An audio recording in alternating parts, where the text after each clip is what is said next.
નમસ્કાર.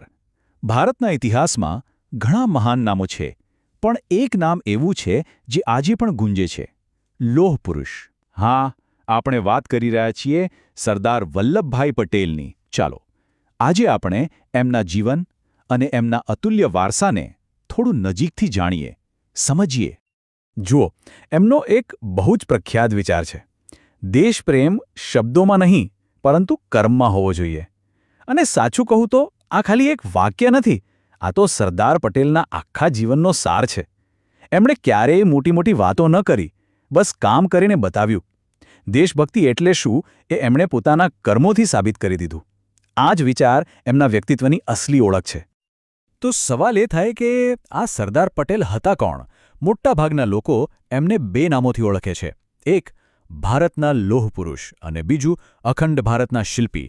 એમનો જન્મ 31 ઓક્ટોબર 1875ના રોજ થયો હતો, અને એમણે ખરેખર પોતાનું આખું જીવન, એક શ્વાસ દેશની સેવા માટે જીવ્યા. તમને ખબર છે, રાજકારણમાં આવતા પહેલા વલ્લભભાઈ પટેલ એક બહુ જ સફળ વકીલ હતા, પણ એમનું દિલ તો હંમેશા સામાન્ય માણસ માટે, ખાસ કરીને ખેડૂતો માટે ધબકતું હતું. અને અહીંથી જ એમની અસલી સફર શરૂ થઈ. ખેડૂતોના હક માટે લડતા લડતા એ ક્યારે રાષ્ટ્રના નેતા બની ગયા, એ ઇતિહાસ છે. ખાસ કરીને બે આંદોલનો યાદ રાખવા જેવા છે: ખેડા અને બારડોલી સત્યાગ્રહ. આ બંને સત્યાગ્રહ એમના નેતૃત્વના સૌથી મોટા ઉદાહરણો છે. એમણે શું કર્યું? એમણે અંગ્રેજ સરકાર સામે ખેડૂતોને ભેગા કર્યા અને અન્યાયી ટેક્સ વિરુદ્ધ એવી લડત આપી કે સરકારને ઝૂકવું પડ્યું. આ ખાલી એક જીત નહોતી, સમજો. આ તો એ વાતની સાબિતી હતી કે જો સામાન્ય માણસ એક થઈ જાય તો મોટામાં મોટી સત્તાને પણ હલાવી શકે છે. અચ્છા, એક મજાની વાત: એમને સરદાર કેમ કહેવામાં આવે છે? આ બિરુદ આવ્યું ક્યાંથી? તો થયું એવું કે બારડોલી સત્યાગ્રહમાં જે જબરદસ્ત જીત મળીને એના પછી ત્યાંની જનતાએ અને ખાસ કરીને ત્યાંની મહિલાઓએ એમને ખૂબ પ્રેમ અને આદરથી સરદાર કહીને બોલાવ્યા. બસ ત્યારથી વલ્લભભાઈ પટેલ આખા દેશ માટે સરદાર પટેલ બની ગયા. ખેડૂતોના નેતા તો એ બની ગયા, પણ એમની ખરી કસોટી તો હજી બાકી હતી.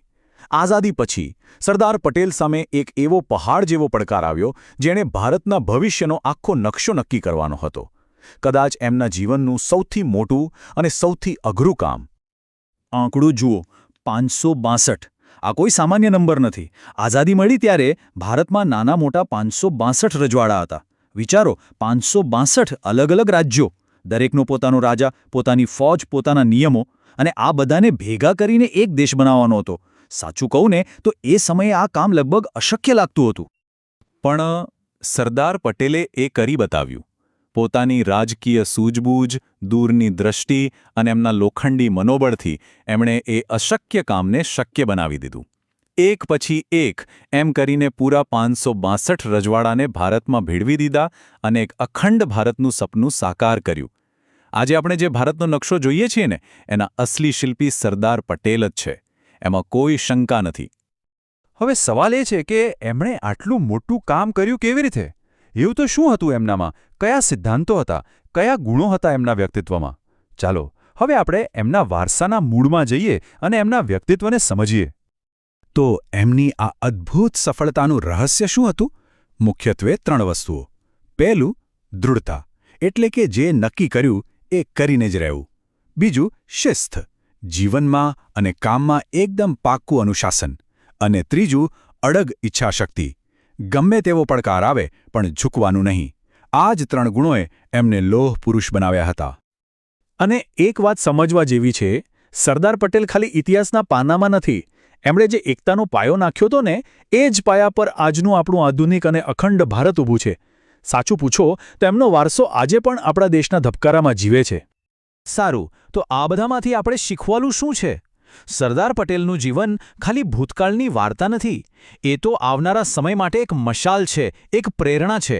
અને એ મશાલને બુઝાવા ન દેવી, એને હંમેશા પ્રજ્વલિત રાખવી, એ જ આપણી આજની પ્રતિજ્ઞા હોવી જોઈએ. આ એક સવાલ છે જે આપણે બધાએ પોતાની જાતને પૂછવો જોઈએ.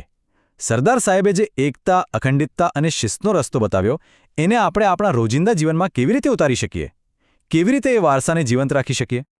અને છેલ્લે, જો સરદાર પટેલના આખા જીવનનો સાર કાઢવો હોય તો એ ફક્ત 3 શબ્દોમાં છે: એકતા, શિસ્ત અને રાષ્ટ્રસેવા. તો ચાલો આપણે સૌ સાથે મળીને એક સંકલ્પ કરીએ કે આ રસ્તા પર હંમેશા અડગ રહીશું. મને લાગે છે કે એ જ એમને સાચા અર્થમાં શ્રદ્ધાંજલિ હશે. જય હિન્દ.